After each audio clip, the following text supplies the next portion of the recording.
बिस्मिल्लाहिर्रहमानिर्रहीम अस्सलामु अलैकुम वरहमतुल्लाहि वबरकातुहू। आज की वीडियो में हम डिस्कस करेंगे मलेशिया को। मुझे बहुत सारी क्वेरीज रिसीव होती हैं लोगों से जो मलेशिया के बारे में इंफॉर्मेशन ले रहे होते हैं, जबकि मैं मलेशिया के हवाले से डेफिनेटली हमारी ना कोई इस तरह की सर्विसेज हैं, लेकिन मेरा मलेशिया का एक एक्सपीरियंस मौजूद है क्योंकि हमने वहाँ पर बिज़नेस किया है। इसके अलावा हमारा मलेशिया में आना जाना भी रहता है। मैंने पर्सनली मलेशिया का एक आध दफ़ा कंसिडर किया था फॉर रेजिडेंसी पर्पजेज़। तो मैं आज की वीडियो में एक्सप्लेन करूँगा कि मलेशिया जाने के पाकिस्तान से रेजिडेंस पर्पजेज़ के लिए कितने ऑप्शंस हैं और राइट नाउ क्या हो रहा है। उससे पहले मैं इस बात पे रिक्वेस्ट करना चाहूँगा उन तमाम सुनने देखने वालों से कि प्लीज़ आप मलेशिया को बिल्कुल भी हल्का मत लें। मलेशिया की गवर्नमेंट, मलेशिया की अथॉरिटीज़ बहुत स्ट्रिक्ट हैं। वहाँ पर आप प्लीज़ किसी भी इलीगल मीन से जाने की कोशिश मत कीजिएगा।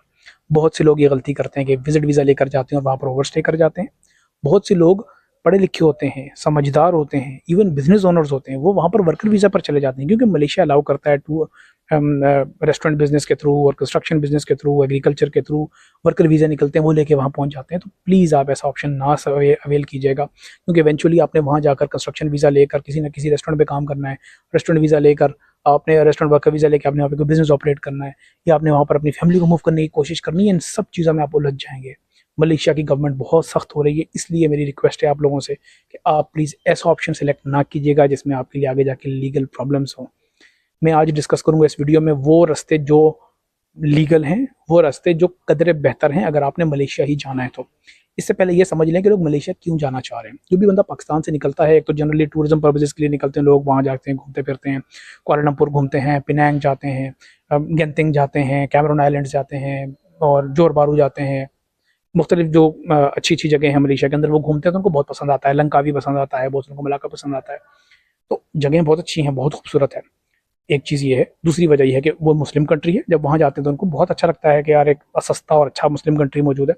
फिर वहाँ पर पाकिस्तानी आबादी भी बहुत ज़्यादा है और रेस्टोरेंट्स भी बहुत अच्छे हैं, नाइट लाइफ भी है। तो एक बड़ा अच्छा कॉम्बिनेशन है कि यार आपको इस कंट्री में जाकर रहा जाए। मौसम भी बड़ा अच्छा है। फिर कुछ लोग जो है ना वो मशवरा लेते हैं ऐसे लोगों से जिनकी वहाँ शादियाँ हुई हुई हैं। तो मेरी रिक्वेस्ट है उन लोगों से कि यार जब आप किसी ऐसे बंदे से मशवरा ले लो, उसने शादी की हुई है, तो जाहिर सी बात है उसने शादी के साथ वो बेनिफिट्स ले लिए हैं, यानी कि उसको एक पासपोर्ट मिल गया है या उसके पास कम से कम आईसी मौजूद है, तो वो वहाँ पर एक free of free of any trouble वो बिजनेस भी कर सकता है, वहाँ रेजिडेंस भी इख्तियार कर सकता है, जो आपके लिए नहीं है। और अब तो चूंकि मलेशिया ने काफ़ी सख्ती कर दी है, शादी के थ्रू भी बहुत सारे आपको बेनिफिट्स अब नहीं मिलते। इनफैक्ट मलेशिया के मिनिस्टर का एक बयान आया है, वो कह रही हैं कि आप लोगों को जो है ना शादी के थ्रू यहाँ आकर बेनिफिट्स ना लेने दें कि वो यहाँ पे आके अपनी बेगम के नाम पे कारोबार कर रहे हैं। और इस पे गवर्नमेंट बड़ी स्ट्रिक्टली जो है ना चीज़ों को लेकर चल रही है। तो आप ऐसे लोगों से मशवरा करें जो वहाँ बिजनेस कर रहे हैं। मैं आपको कुछ रास्ते बताता हूँ। सबसे पहला ऑप्शन तो ये है कि अगर आपने वहाँ जाना है मलेशिया में तो आप जॉब लेकर जाएं। बहुत अच्छा, बहुत सिंपल सा तरीका है। 1 साल का, 2 साल का आपको वीज़ा मिलेगा। आप वहाँ पर जाएँ अपनी ईपी लेकर और आप उसके एम्प्लॉयमेंट परमिट लेकर आप वहाँ पर जाएँ। जिस भी कैटेगरी में आप फॉल करते हैं उसमें आप जाकर अपना काम करें। आपकी कंपनी आपका वीज़ा रिन्यू करती रहेगी। आप मलेशिया में रहें जितना टाइम आप रहना चाह रहे हैं, जितना टाइम आपका वीज़ा वैलिड है। दूसरा ऑप्शन विजिट का है। विजिट में मैं सिर्फ उन्हीं लोगों को रिकमेंड करूंगा जो वाकई विजिट के लिए जा रहे हैं। अगर आप वहाँ पर बिजनेस के लिए जा रहे हैं और विजिट वीज़ा पर जा रहे हैं तो मेरी आपसे रिक्वेस्ट है कि आप ऐसा ना कीजिएगा। आप किसी भी तरह के लीगल रिप्रिकॉशंस में पड़ सकते हैं। इसके बाद उन लोगों के लिए जो डिजिटल काम करते हैं, फ्रीलांसर हैं या एजेंसी ओनर हैं, जो कि डिजिटल नोमैड वीज़ा को लेकर परसू करना चाहते हैं। डिजिटल नोमैड वीज़ा एक टाइम पे बहुत अच्छा था मलेशिया का, ठीक है, उस पर बहुत सारे लोग गए, उन्होंने बड़े अच्छे तरीके से वहाँ पर अपना रहना स्टार्ट किया। लेकिन अभी की सिचुएशन जो हमारे पास केस स्टडीज आती रहती हैं, लोग आते हैं, वो सिचुएशन ये है कि अगर उनकी रिक्वायरमेंट 2.5 3.5 थाउजेंड डॉलर या $3,500 तक का अगर महीने का सैलरी का है और वो 6 महीने या 1 साल की स्टेटमेंट अगर आपसे मांग रहे हैं, तो इन रियलिटी वो 5-5 हज़ार वालों को भी रिजेक्ट कर रहे हैं। इन रियलिटी वो उनकी जिन कंपनीज में जॉब कर रहे हैं, उन जॉब करने वाली उन कंपनीज को भी रीच आउट करके पूछ रहे हैं कि यार क्या है बंदा वाकई आपके साथ काम कर रहा है, पिछले 12 महीने से इसने सैलरी ली है, ये काम कर रहा है। They want to know if you are genuine person और not, and the process takes anywhere between 3 to 6 months। तो आज आपने अप्लाई किया, 3 से 6 महीने इंतजार किया, उन्होंने फिर 10 तरह की वेरिफिकेशन की, फिर उन्होंने आपको बुलाया। 1 साल बाद आप दोबारा जीरो पर आ गए, आपने दोबारा से अप्लाई किया। इस हवाले से मैं किसी को डिस्करेज नहीं कर रहा, बट रियलिटी बता रहा हूँ कि आप एक प्रोसेस में जाओगे, हो सकता है आपका पहले महीने में हो जाए, गुड फॉर यू। जिसका हो रहा है वो अच्छे तरीके से जाए, अदरवाइज इसके अलावा कोई और इलीगल रास्ता अख्तियार करने की प्लीज कोशिश मत कीजिएगा। बहुत से लोग डिजिटल नोमैड पे जाना चाहते हैं, लेकिन इवेंचुअली इनको कोई साहब मिलते हैं, वो कहते हैं यार मैं तुम्हें 5 लाख में वीजा दिला देता हूँ, 2 लाख में दिला देता हूँ। वो इतना भी नहीं पूछते कि यार वो आपको वर्क परमिट दिला रहे हैं। यार आप डिजिटल नोमैड हो, आप 4-5 हज़ार डॉलर महीने का कमाते हो, आपको क्या जरूरत है ये गार्डनर का वीजा लेकर जाने की। आप अपने लिए कितना बड़ा लीगल प्रॉब्लम ले सकते हो, आपको आइडिया भी नहीं है। आप वहाँ जाकर अगर आपको इमिग्रेशन वालों ने इस बात पर पकड़ लिया तो आपकी तो जो है ना एक बहुत बड़ा प्रॉब्लम बन सकता है। और इस पर high commission multiple times, Malaysian high commission जो है ना नोटिफिकेशन जारी करती है कि प्लीज़ यहाँ पर इलीगल मत आएँ, यहाँ पर ओवरस्टे मत करें, यहाँ पर ऐसे वीज़ास पे मत आएँ। और इस हवाले से आपको मल्टीपल वीडियोज़ मिलेंगी इंटरनेट के ऊपर, जिनमें हमारी हाई कमीशन भी, हमारी गवर्नमेंट अथॉरिटीज़ पे नोटिफिकेशन जारी कर रहे हैं कि आप ऐसा काम ना करें। तो मेरी रिक्वेस्ट होगी, अगर आप डिजिटल नोमैड से जाना चाहते हैं, गुड फॉर यू। मैं आपको रिकमेंड करूँगा, इससे अच्छे डिजिटल नोमैड ऑप्शंस अवेलेबल हैं इस वक्त दुनिया में। इंडोनेशिया में है, थाईलैंड में है, पोर्चुगल में है, आप बाकी ऑप्शंस भी कंसिडर कर सकते हैं, इतने बुरे नहीं है वो ऑप्शंस। डिजिटल नोमैड के बाद नेक्स्ट ऑप्शन आता है उन लोगों के लिए जो रिटायरीज हैं या वो लोग बहुत बड़ा बिजनेस करना चाहते हैं। इन दो कैटेगरीज के लिए है MM2H, Malaysia my second home. इस हवाले से बहुत से लोगों को नहीं आइडिया कि ये ऑप्शन एग्जिस्ट करता है। इसमें भी दो कैटेगरीज आती हैं। MM2H फॉर जो वेस्ट मलेशिया है, जो मलेशियन पेनिनसुला है, जो आप अगर मलेशिया का मैप उठा के देखें गूगल मैप पे, तो लेफ्ट साइड पे आपको मलेशिया जो नजर आएगा वो मलेशिया है, जिसमें कुआलालंपुर है all the way till Johor Bahru, और जो main Malaysia as we all know. लेकिन there is an East Malaysia as well, जिसमें जिसको सबा सरावा कहते हैं। MM2H सबा सरावा का अलग है, MM2H मलेशिया का अलग है। मैं आपको सबा सरावा वाला नहीं रिकमेंड करूंगा फॉर ऑब्वियस रीजंस कि वो इतना infrastructure wise, development wise normal Malaysia जैसा नहीं है। वो इन इट्स ओन एक अलग जगह है, ठीक है। ऑल्दो मलेशिया के अंडर आता है, लेकिन उसकी एक अलग दुनिया है। तो एक आदमी जो पाकिस्तान से बेहतर लाइफस्टाइल के लिए जा रहे हैं, अच्छी अपॉर्चुनिटीज़ के लिए जा रहे हैं, उसको सबा सरावा नहीं जाना चाहिए। मेरे सादा सा रिकमेंडेशन है, बाकी आप गूगल पे सर्च करेंगे आपको आइडिया हो जाएगा। नॉर्मल मलेशिया को जो MM2H उसमें कैटेगरीज हैं, ठीक है। उसमें प्लेटिनम, गोल्ड, सिल्वर कैटेगरीज हैं, और इसमें एक जो एक्सपोर्ट प्रोसेसिंग जोन या इस तरीके से करके एक बिजनेस जोन का भी एक कैटेगरी है, जो कि टॉप कैटेगरी है, सबसे महंगी। इसमें उसका प्रोसीजर ये है, मैं MM2H की वेबसाइट है, ये ऑफिशियल वेबसाइट इनकी इमिग्रेशन की वेबसाइट है, आप उस पर जाकर सर्च कर सकते हैं। उस वेबसाइट पे आप देख सकते हैं कि कितना डिपॉजिट चाहिए। इसमें होता यह है कि एक फिक्स डिपॉजिट होता है, एक सर्टन अमाउंट होती है, लेट से $1 लाख। वो आपने फिक्स डिपॉजिट किया, और कुछ हमने फिक्स डिपॉजिट के अलावा भी कुछ एसेट्स वगैरह ले लिए। एसेट्स लेकर आपने उनमें इन्वेस्ट कर दिया। उसके अलावा इसमें सर्टन रिक्वायरमेंट होती है, एज की, इनकम की, वो आपने फुलफिल करनी होती है। और आपको जो फिक्स डिपॉजिट है, आप उसको हाथ नहीं लगा सकते अंटिल सम टाइम। वो 1 साल 2 साल तक का टाइम होता है, उसके बाद आप उनमें से अप टू 50% तक की अमाउंट ले सकते हो। तो ये अगर उन लोगों के लिए जो कि वेस्ट में रह रहे हैं, जो वहाँ जाना चाहते हैं, मलेशिया ही जाना चाहते हैं, इसके अलावा वो फिक्स डिपॉजिट उनके पास $2-4 लाख पड़ा हुआ है, तो वो आसानी से जा सकते हैं, एक रिटायरमेंट वाली ज़िंदगी अच्छी गुजार सकते हैं। या आपने किसी बड़े बिजनेस में इन्वेस्ट करना तो वहाँ जा सकते हैं। तो इसमें आप डेफिनेटली, ये मलेशिया की वेबसाइट है, इनकी इमिग्रेशन की अपनी ऑफिशियल वेबसाइट है, इस पर डिटेल्स जाके देखेंगे। स्पाउस को कैसे स्पॉन्सर करना है, पेरेंट्स को कैसे करना है, चिल्ड्रन को कैसे करना है, जनरली क्या रिक्वायरमेंट्स है। लेकिन इसमें भी चिल्ड्रन की कुछ कैटेगरीज में चिल्ड्रन को आप स्पॉन्सर नहीं कर सकते। टॉप कैटेगरीज में उन्होंने थोड़े बहुत पर्क्स रखे हुए हैं, लेकिन उसमें भी आपको अच्छे से गवर्नमेंट की ऑफिशियल वेबसाइट से स्टडी करना है। जब आप गूगल पे सर्च करेंगे तो हो सकता है आपके सामने कुछ सर्विसेज एजेंसीज की वेबसाइट आ जाए, तो उनको आपने अच्छे तरीके से देखना है। वो हो सकता है किसी एजेंट की या किसी सर्विसेज एजेंसी की वेबसाइट हो। मलेशिया की ऑफिशियल वेबसाइट ये है जो मैं अभी आपको दिखा रहा हूँ। इस वेबसाइट को आप अच्छे से स्टडी कीजिएगा, इसी वेबसाइट पर आपको सारी इन्फॉर्मेशन मिलेगी। इसके बाद आ जाते हैं बिजनेस के ऑप्शंस, जो कि लोग वाकई कारोबार करना चाह रहे हैं।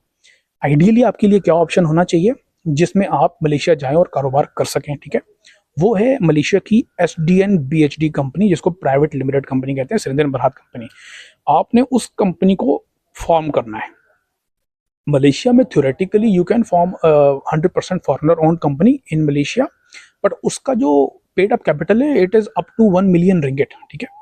बहुत सारी चीज़ें हैं, आप इसमें इस पर्टिकुलर कैटेगरी में SDN BHD में आपको ऑनलाइन इन्फॉर्मेशन बहुत कम मिलेगी। जब आप रियलिटी में वहाँ जाओगे, लोगों से मिलोगे जिन्होंने एक्चुअली SDN BHD कंपनीज बनाई, आप उनसे पूछोगे, आपको आइडिया हो जाएगा। इसके अलावा इससे कम में भी आप कंपनी बना सकते हो। उसमें 51% लोकल की शेयर होल्डिंग होती है। It start from anywhere between 250,000 Malaysian ringgit to 500,000। और फिर अगर आपने उसी कंपनी में अपने लिए एक डायरेक्टर वीजा इशू कराना है, तो आपको 1 मिलियन रिंगिट का पेड अप कैपिटल चाहिए होता है। ये मैं आपको अपनी इन्फॉर्मेशन के हिसाब से बता रहा हूँ। इसमें कोई चीज़ अगर ऊपर नीचे हुई है तो आप लेटेस्ट इन्फॉर्मेशन ले सकते हैं, लेकिन ऐसा नहीं है कि पेड अप कैपिटल के बगैर आपकी कंपनी खुल रही है। ये मैं आपको बिल्कुल क्लियर बता रहा हूँ।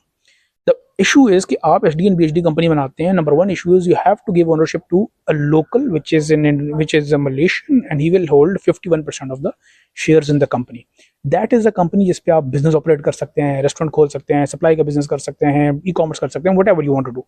This is the actual physical route जिसको आप अवेल कर सकते हैं। प्रोसेस रजिस्ट्रेशन का इतना डिफिकल्ट नहीं है।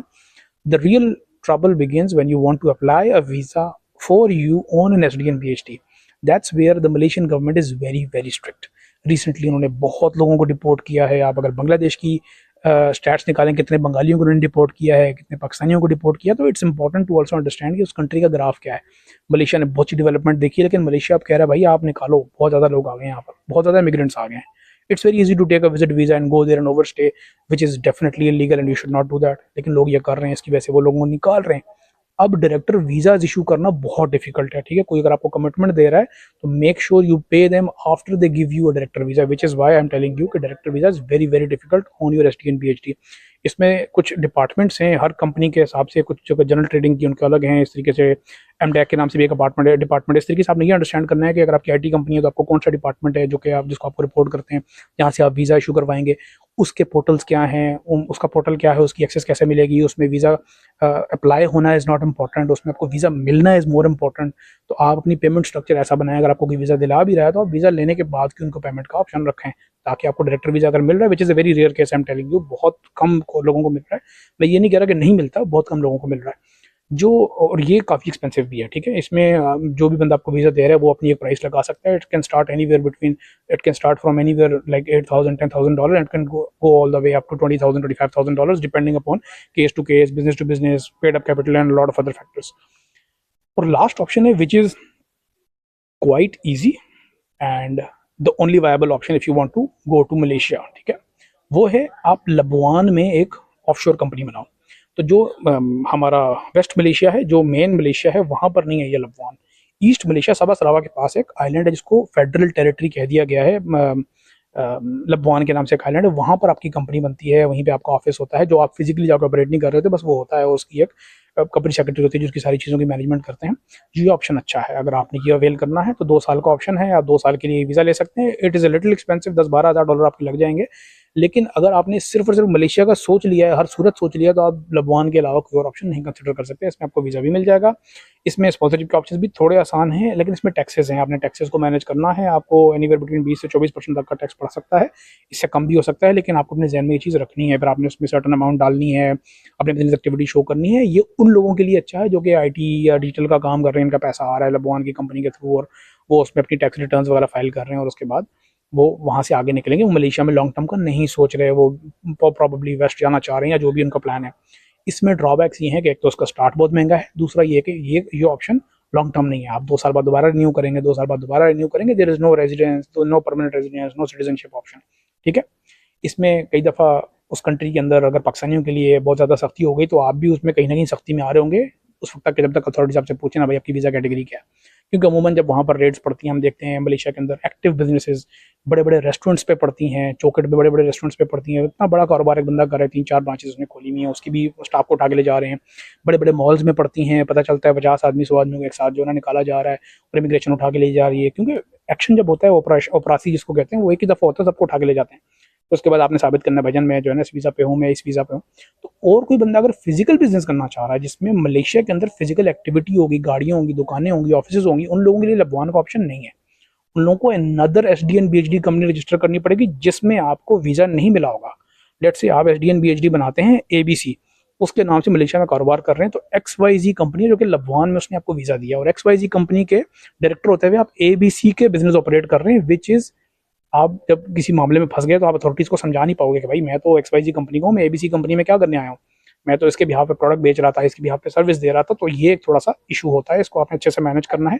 मेरी तरफ से रिकमेंडेड बिल्कुल भी नहीं है ये ऑप्शन, क्योंकि आप जिस कंपनी में हो उस कंपनी में रहो, उसी में काम करो, ताकि उसी में आपके रिटर्न्स हो, उसी में आपकी प्रोफाइल बने, उसी में आप आगे दूसरे कंट्रीज़ की तरफ जाओ।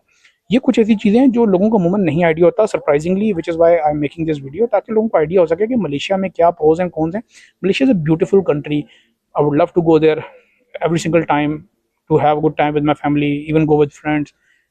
खाने पीने के ऑप्शंस बहुत अच्छे हैं, पाकिस्तानी कम्युनिटी बहुत अच्छी है, Malaysia has all the good things, but we should realize, we should understand that if a country is not open to receive immigrants at the moment, and especially Pakistanis are in a big number, staying on illegal statuses over there and having a bad impression generally that country, तो आपको वो अपना जो ज़िंदगी का decision है, family का decision है, कारोबार का डिसीजन है, बड़ा सोच समझ के लेना चाहिए।